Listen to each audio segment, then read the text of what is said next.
Hi friends, మా channel మీరు ఇప్పుడే చూస్తున్నట్లయితే వెంటనే లైక్ చేసి సబ్స్క్రైబ్ చేసుకోండి. ప్లీజ్ సపోర్ట్ చేయండి. నేను ఒక చిన్న స్టోరీ చెప్తాను.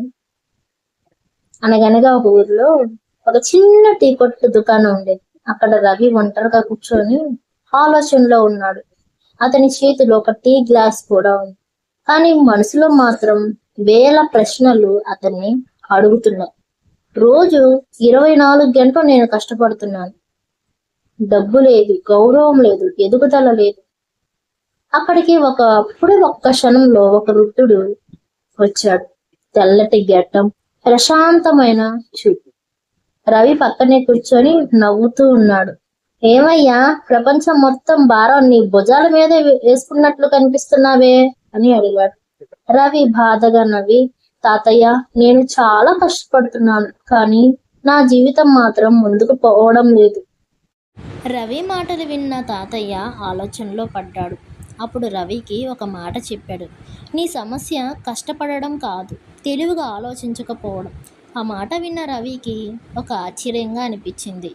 అంటే ఏంటి తాతయ్య, ఏం మాట్లాడుతున్నారు అని అడిగాడు. గొడ్డలికి పొదును పెట్టకుండా రోజంతా చెట్టు కొట్టేవాడిలా ఉన్నావు. ఆ మాట విన్న రవి ఆలోచనలో కూడా మళ్ళీ పడిపోయాడు. అప్పుడు తాతయ్య నెమ్మదిగా తన దగ్గరకు వచ్చి ఒక చిన్న కథ చెప్తాడు. ఒక అడవిలో ఇద్దరు కట్టెలు కొట్టేవాళ్ళు ఉన్నారు. మొదటివాడు ఉదయం నుంచి సాయంత్రం వరకు ఆగకుండా పనిచేసేవాడు. రెండోవాడు మధ్య మధ్యలో ఆగి పనిచేసేవాడు. అలా ఎలా తాతయ్య? మొదటివాడేమో కట్లు బాగా కొట్టాడు కదా, ఇతనేమో మధ్య మధ్యలో ఆగి కొట్టాడు కదా, అసలు ఏంటి అని అడిగాడు రవి. అప్పుడు తాతయ్య, మొదటి వ్యక్తి ఏమో నీలాగా పనిచేశాడు రవి. రెండో వ్యక్తి మధ్య మధ్య ఆగుతూ గొడ్డలికి పొదును పెట్టుకునేవాడు. ఆ మాట విన్న రవి ఒక్కసారిగా ఆశ్చర్యపోయాడు. అప్పుడు తాతయ్య, ప్రపంచంలో చాలామంది కష్టపడతారు రవి, కానీ గెలిచేవాళ్ళు కష్టంతో పాటు తెలివిని కూడా ఉపయోగిస్తారు. అంతలోనే అక్కడికి ఒక ఖరీదైన కారు వచ్చి ఆగింది. కారులో నుంచి దిగిన వ్యక్తి ఆ తాతయ్యని చూసి వెంటనే చేతులు జోడించి, సార్, మీరు ఇక్కడున్నారా? రవి ఆశ్చర్యపోయాడు. ఆ వ్యక్తి ఒక పెద్ద వ్యాపారవేత్త, టీవీలో కనిపించే పెద్ద మనిషి. అతను తాతయ్య కాళ్ళకు నమస్కారం చేశాడు. నేను ఈ స్థాయిలో ఉన్నానంటే మీ సలహాల వల్లే సార్. రవి కళ్ళు పెద్దవయ్యాయి. ఈ తాతయ్య ఎవరు అని మనసులో అనుకున్నాడు. వ్యాపారవేత్త వెళ్ళిపోయాక రవి అడిగాడు, తాతయ్య, మీరు ఎవరు అని అడిగాడు. తాతయ్య, నేను ఎవరో ముఖ్యం కాదు, నేను చెప్పే నిజం ముఖ్యం అని చెప్పి లేచాడు. వెళ్లే ముందు ఒక చిన్న కాగితం రవి చేతిలో పెట్టాడు. రేపు ఉదయం ఈ చిరునామాకు రా, నీ జీవితం మారే మొదటి పాఠం చెప్తాను అని చెప్పి వర్షంలో నడుచుకుంటూ వెళ్ళిపోయాడు. రవి కాగితం తెరిచి చూశాడు. అందులో ఒక పాత భవనం చిరునామా ఉంది. కాగితం వెనక ఒక వాక్యం కూడా రాసి ఉంది. కష్టపడేవాడు డబ్బు సంపాదిస్తాడు, తెలివిగా ఆలోచించేవాడు అవకాశాలను సంపాదిస్తాడు. ఆ రాత్రి రవికి నిద్ర పట్టలేదు. ఆ తాతయ్య ఎవరు? ఆ భవనంలో ఏముంది? ఆయన చెప్పబోయే మొదటి పాఠం ఏంటి అని ఆలోచనలో పడ్డాడు. మరుసటి రోజు ఉదయం తాతయ్య ఇచ్చిన ఆ అడ్రస్కి వెళ్ళాడు. అది నగరానికి దూరంగా ఉన్న ఒక పాత భవనం. బయటకు చూస్తే ఎప్పుడో మూసివేసిన భవనంలా కనిపిస్తుంది. ఇదేనా అని అనుమానంగా లోపలికి అడుగు పెట్టాడు. లోపలికి వెళ్ళగానే రవి ఆశ్చర్యంతో అట్లాగే నిల్చుండిపోయాడు. అక్కడ వందలాది మంది యువకులు కూర్చొని ఉన్నారు. కొందరు వ్యాపారవేత్తలు, కొందరు ఉద్యోగస్తులు, మరికొందరు విద్యార్థులు. అందరూ ఒకే వ్యక్తి కోసం ఎదురు చూస్తున్నారు. అప్పుడు నిన్న చూసిన ఆ తాతయ్య వేదికపై వచ్చాడు. హాల్ మొత్తం ఒక్కసారిగా చప్పట్లతో నిండిపోయింది. రవి షాక్ అయ్యాడు. ఇంతమంది ఈ తాతయ్య కోసం వచ్చారా అని ఆలోచిస్తూ ఉన్నాడు. ఇంతలోనే స్టేజ్ మీదకి వచ్చిన తాతయ్య తన స్పీచ్ని ప్రారంభించాడు. మీ అందరిలో చాలా మంది కష్టపడుతున్నారు, కానీ కష్టపడడం మాత్రమే విజయాన్ని ఇవ్వదు.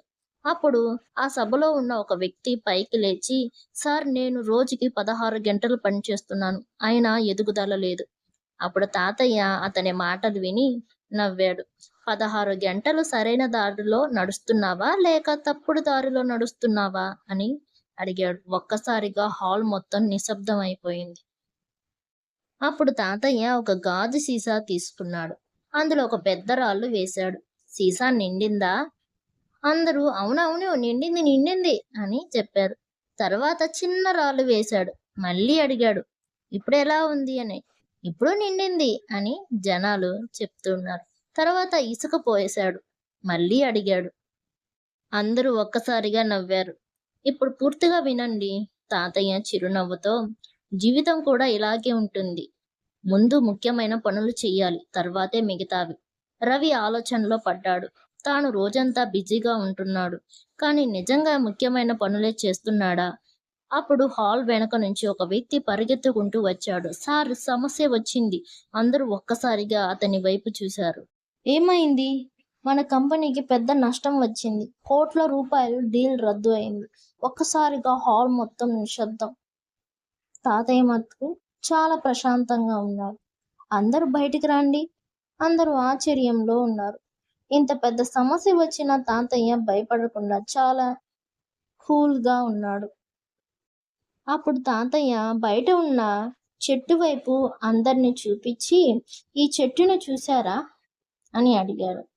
ఇది చిన్న మొక్కగా ఉన్నప్పుడు గాలి తాకినా వంగేది, కానీ ఇప్పుడు తుఫాన్ వచ్చినా నిలబడుతుంది. తాతయ్య మాటలు విన్న ఒక యువకుడు వెంటనే లేచి, సార్, దానికి దీనికి సంబంధం ఏమిటి అని అడిగాడు. తాతయ్య గంభీరంగా, బలమైన మనుషులు సమస్యలు రాకపోవడం వల్ల కాదు, సమస్యలు వచ్చినా కూలిపోకుండా తయారవుతారు. ఆ మాటలు విన్న అందరూ ఒక్కసారిగా ఆశ్చర్యంలో పడతాడు. అప్పుడు రవి ఫోన్ మోగింది. ఫోన్ ఎత్తగానే అతని ముఖం తెల్లబడిపోయింది. అది తన స్నేహితుడు రవి. వెంటనే ఇంటికి రా. ఎందుకు అని అడిగాడు. నీ నాన్న అప్పు కోసం పెట్టిన భూమిని బ్యాంకు స్వాధీనం చేసుకుంటుంది. ఆ మాట విన్న రవి ఒక్కసారిగా భయపడిపోయాడు. అతని కుటుంబం దగ్గర ఉన్న చివరి ఆస్తి అదే. అది పోతే వాళ్ళు రోడ్డును పడాల్సిందే. రవి వెంటనే అక్కడి నుంచి పరిగెత్తాడు. కానీ వెళ్లే ముందు తాతయ్య ఒక మాట చెప్పాడు. గుర్తుపెట్టుకో రవి, భయపడే మనిషి సమస్యను చూస్తాడు, తెలివైన మనిషి పరిష్కారాన్ని చూస్తాడు. రవి వెనక్కి తిరిగి చూశాడు. తాతయ్య కళ్ళలో ఒక విచిత్రమైన ఆత్మవిశ్వాసం కనిపించింది. ఇంటికి వెళ్ళిన తర్వాత రవికి ఎదురు చూడబోయేది ఏంటి? భూమిని కాపాడగలడా, లేక కుటుంబం మొత్తం కష్టాల్లో పడిపోతుందా? తాతయ్య రవి పేరు ఎలా తెలుసు? ఈ కథలో అసలు రహస్యం ఇంకా బయటపడలేదు. రవి ఊపిరి బిగబెట్టి ఇంటి వైపు పరిగెత్తాడు. గుండె వేగంగా కొట్టుకుంటుంది. మనసులో ఒకటే ఆలోచన, ఆ భూమి పోతే మా కుటుంబం పూర్తిగా నాశనం అవుతుంది. ఇంటికి చేరుకున్నాడు. ఇంటి ముందు జనాలు చాలా మంది ఉన్నారు. బ్యాంక్ అధికారులు, గ్రామ పెద్దలు, ఆసక్తిగా చూస్తున్న ఊరి ప్రజలు. రవి తండ్రి తలదించుకొని నిలబడ్డాడు. తల్లి ఏడుస్తూ ఉంది. ఆ దృశ్యం చూసిన రవి గుండె పగిలిపోయింది. సార్, ఇంకెన్ని రోజులు టైం ఇవ్వండి అని రవి తండ్రి వేడుకుంటున్నాడు. కానీ అధికారి అన్న మాట, నిబంధనలు అందరికీ ఒకటే, అంతే. ఆ క్షణం రవికి కోపం, బాధ, భయం అన్నీ వచ్చేసాయి. అతను ముందుకు వెళ్ళబోతుండగా అకస్మాత్తుగా తాతయ్య మాటలు గుర్తొచ్చాయి. భయపడే మనిషి సమస్యను చూస్తాడు, తెలివైన మనిషి పరిష్కారాన్ని వెతుకుతాడు. రవి ఒక్కసారిగా ఆగిపోయాడు. మొదటిసారి కోపంతో కాదు, తెలివితో ఆలోచించడం. అతను చుట్టూ చూశాడు. వారి భూమి పక్కనే కొత్త హైవే నిర్మాణం జరుగుతుంది. కొన్ని నెలల్లో ఆ ప్రాంతం చాలా విలువైన ఖరీదుగా మారబోతుంది. అది అతనికి కళ్ళల్లో పడింది. ఒక్క నిమిషం సార్ అని బ్యాంకు అధికారులను ఆపాడు. అందరూ అతని వైపు చూశారు. ఈ భూమి మార్కెట్ విలువ కంటే చాలా ఎక్కువ విలువ పోతుంది. మాకు 30 రోజులు టైం ఇవ్వండి, నేను అప్పు మొత్తం చెల్లిస్తాను. కానీ అధికారి నవ్వుకున్నాడు. ఇది ఎలా సాధ్యం? రవి ధైర్యంగా అన్నాడు. కష్టం చేసి కాదు, ఆలోచించి చూపిస్తాను. ఆ మాటతో అక్కడున్న వాళ్ళందరూ ఆశ్చర్యపోయారు. ఆ రాత్రి రవి నిద్రపోలేదు. మొత్తం ప్లాన్ తయారు చేశాడు. మరుసటి రోజు నగరంలో ఉన్న ఒక పెద్ద రియల్ ఎస్టేట్ కంపెనీ ఆఫీస్కి వెళ్ళాడు. రియల్ ఎస్టేట్ దగ్గర అతని ఆపేశారు. అపాయింట్మెంట్ ఉందా? లేదు. అయితే లోపలికి వెళ్ళలేరు. రవి బయటే కూర్చున్నాడు. 3 గంటలు ఎదురు చూశాడు. 4 గంటలు, 5 గంటలు, సాయంత్రం అయింది. చివరికి యజమాని బయటకు వచ్చాడు. రవి వెంటనే అతని దగ్గరికి వెళ్ళాడు. సార్, నాకు ఒక 5 నిమిషాలు ఇవ్వండి. యజమాని చిరాకుగా ఉన్నాడు. అందరికీ 5 నిమిషాలే కావాలి. అప్పుడు రవి ఒక మ్యాప్ చూపించాడు. హైవే ప్రాజెక్ట్ భూమి, లొకేషన్, భవిష్యత్తు విలువ చాలా ఖరీదైనది. యజమాని ముఖం ఒక్కసారిగా మారిపోయింది. అతను మ్యాప్ను మళ్ళీ మళ్ళీ చూశాడు. ఈ విషయం నాకు ముందే ఎందుకు తెలియదు? రవి చిరునవ్వు నవ్వాడు. చాలామంది కళ్ళతో చూస్తారు సార్, కొంతమంది అతని అవకాశాలను చూస్తారు. ఆ మాట విన్న యజమాని ఆకట్టుకున్నాడు. అప్పుడు ఒక విషయం తెలిసింది. ఆ కంపెనీ యజమాని టేబుల్ మీద ఉన్న ఫోటోలో తాతయ్య కనిపించాడు. రవి ముఖం ఒక్కసారిగా మారిపోయింది. ఏమంటున్నారు సార్? అవును, ఆయన 3 సంవత్సరాల క్రితమే అందరి నుంచి దూరంగా వెళ్ళిపోయారు. రవి చేతులు వణికిపోయాయి. అయితే తాను కలిసింది ఎవరు? తనతో మాట్లాడింది ఎవరు? తన పేరు ఎలా తెలుసు?